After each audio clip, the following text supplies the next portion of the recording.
welcome back to the channel. Winter is coming and today is episode 4 of our Winds of Winter primer. And today we're going to talk about House Targaryen.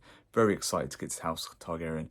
It is a house that is in major disarray, but it has been throughout the entire length of the books, the mainline books as we know them in A Song of Ice and Fire.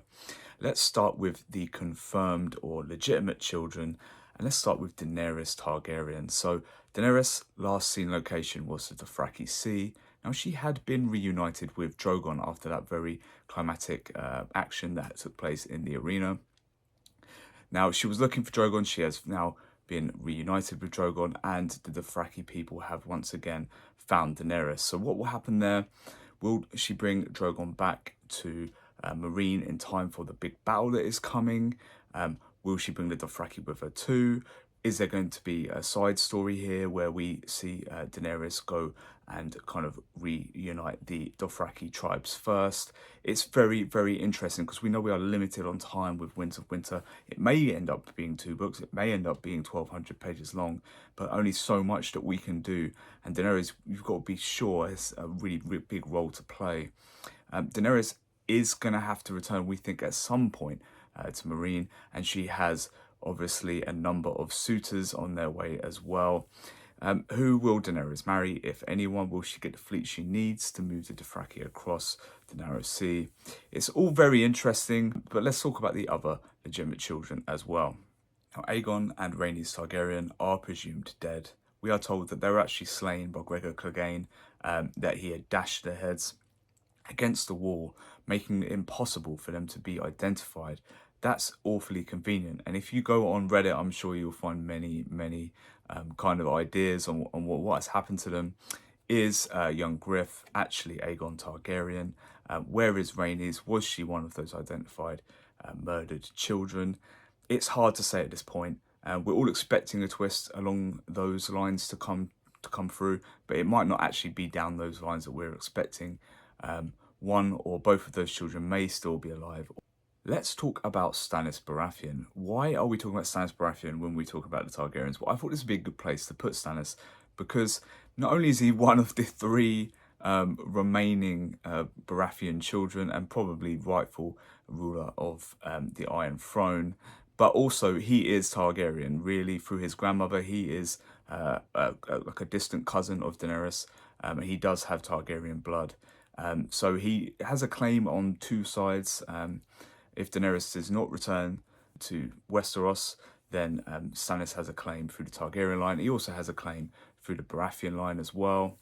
Probably a stronger claim than Tommen, we believe, based on parentage. So yeah, where is Stannis currently? Well, we expect he is somewhere between 1 mile and 3 miles from Winterfell. He is heavily snowed in with his army. They are running out of food. They're executing people for cannibalism. It's looking pretty bad over there. They're sacrificing people to R'hllor to try and get Stannis and his army to Winterfell to finally hold a siege there. We're expecting a resolution to this quite early on in Winds of Winter.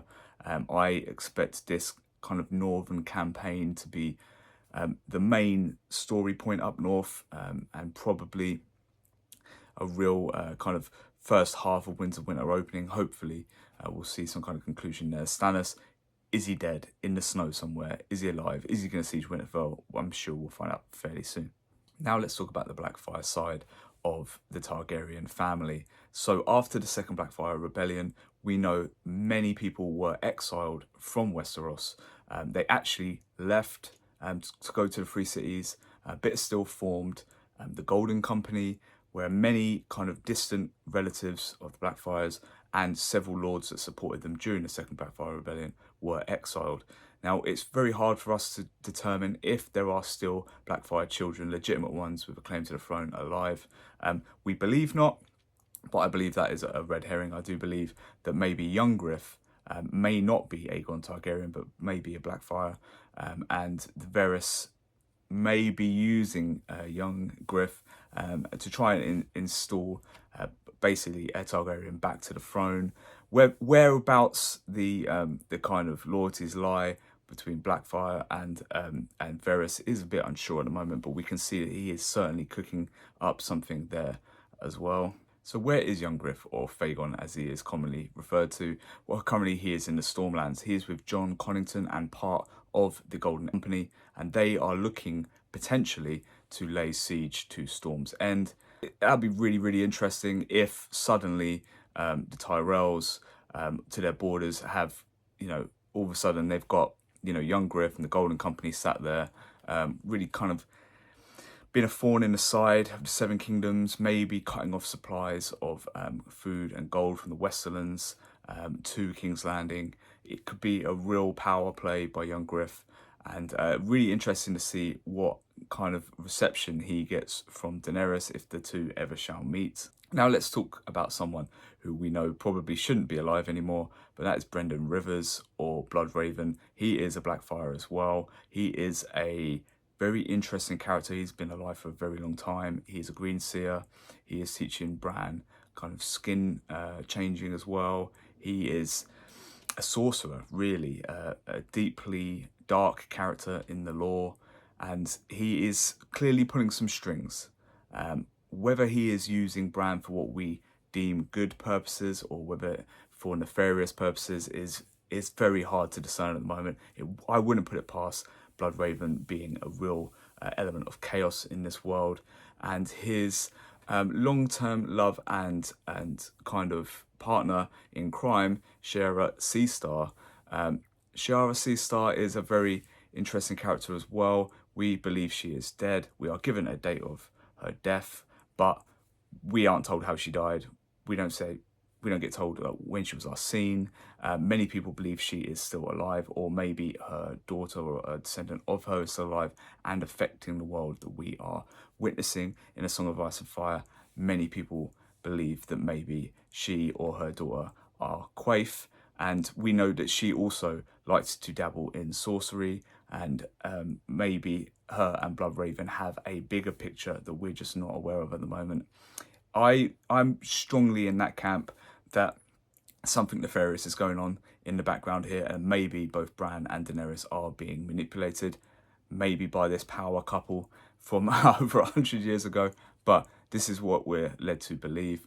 Both of these characters kind of went to ground somewhere around 80 years or so before the events that we're talking about, but I've a strong inkling there's a lot of magic involved with those two. Certainly one we'll come back to when it comes to time to talk about our theories, our fan theories, and our conjecture as where the series is going. But yeah, the Targaryen family, it's going to be interesting. I mean, let's not forget Jon Snow and the Golden Company. The Golden Company long-term links to the Blackfyres. Jon Snow's parentage is, of course, very dubious. We all believe him to be a Targaryen as well. So before we know it, we've got 3 potentially legitimate claims on the Targaryen side to the throne of Seven Kingdoms. That is a very interesting and heady mix coming into the Winds of Winter. Hopefully we'll get some resolutions. I certainly hope so. Next week will be House Greyjoy. I'm very excited about House Greyjoy because they have actually got quite a few living members of the family still alive, and we got a lot of input on the Greyjoys through books 3 till 5. So that means they've got a lot of storylines coming in to the Winds of Winter. It should be a heavy episode, definitely next week. So I look forward to seeing you there.